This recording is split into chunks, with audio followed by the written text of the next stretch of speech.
Hello friends, Smita કિચનમાં તમારું સ્વાગત છે। તો આજે આપણે બનાવીશું સરગવાની શીંગોનું શાક। તો અંદર આપણે બટાકા નાખીને એને રસાવાળું શાક બનાવવાનું છે। તો સરગવો મેં લઈ લીધો છે। તો અહીંયા મેં 500 ગ્રામ જેટલી સરગવાની શીંગો લીધી છે। તો આપણે એની સ્કિન કાઢી લઈશું। સરગવાની શીંગો ખાવામાં ખૂબ ટેસ્ટી લાગે છે અને ખૂબ ફાયદેમંદ હોય છે।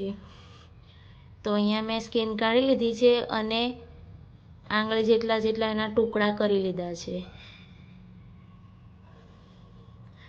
તો વિડીયો તમને ગમે તો ચેનલને સબસ્ક્રાઈબ કરી દેજો અને વિડીયોને લાઈક કરી દેજો। તો અહીંયા મેં 4 બટાકા લીધા છે, નાના મોટા બટાકા લીધા છે। તો આપણે એની પણ સ્કિન કાઢી નાખશું અને એને પાતળા આવી રીતના કાપી લઈશું। તો આપણે ખલની અંદર મીઠું ટાપરી લઈશું।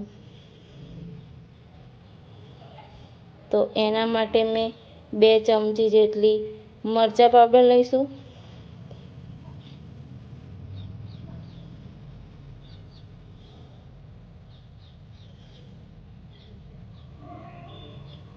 અને અડધી ચમચી જેટલો ધાણા પાવડર લઈશું અને અડધી ચમચી જેટલું મીઠું લઈશું।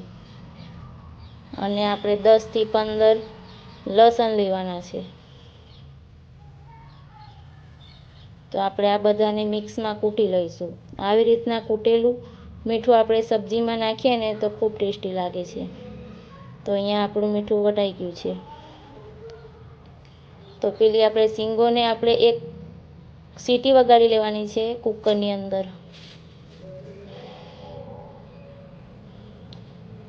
તો અહીંયા આપણે સીટી વગાડી લઈશું એક। તો એટલામાં આપણે બટાકાને ફ્રાય કરી લઈશું। તો અહીંયા મેં કઢાઈ મૂકી દીધી છે, કઢાઈમાં થોડું તેલ નાખી દીધું છે। તો અહીંયા મને વિડીયો મારો બંધમાં શૂટ થઈ ગયો હતો। તો અહીંયા મેં 1 ચમચી જેટલું જીરું લીધું છે અને કઢી પત્તો લીધો છે અને બટાકાને અંદર નાખી દીધા છે। તો આપણે એને હલાવી લઈશું। તો મારો વિડીયો બંધ થઈ ગયો હતો।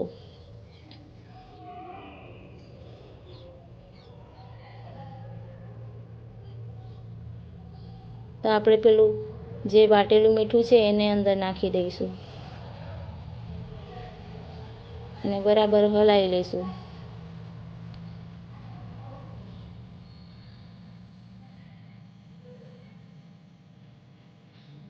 તો અહીંયા આપણે બરાબર હલાવીને મિક્સ કરી લીધું છે। એમાં અડધી ચમચી જેટલી હળદર નાખી દઈશું અને 1 ટીસ્પૂન જેટલો ગરમ મસાલો નાખી દઈશું અને એને પણ બરાબર હલાવી લઈશું।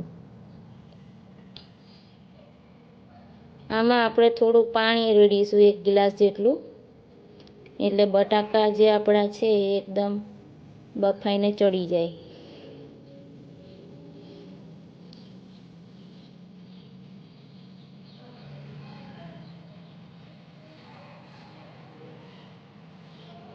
તો ઢોકીને એને 5 મિનિટ સુધી રહેવા દઈશું। તો અહીંયા આપણી શીંગો એકદમ 1 સીટી વાગીને બફાઈ ગઈ છે।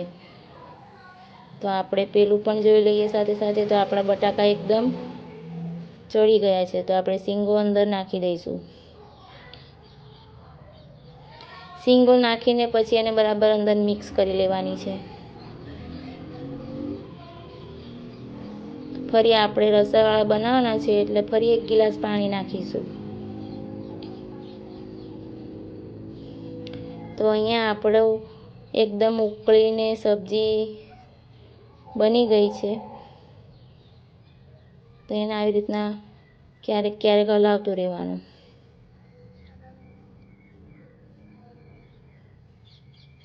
તો અહીંયા આપણી સબ્જી બનીને એકદમ રેડી છે। તો વિડીયો તમને ગમ્યો હોય તો વિડીયોને લાઈક કરી દેજો અને ચેનલને સબસ્ક્રાઈબ જરૂર કરજો।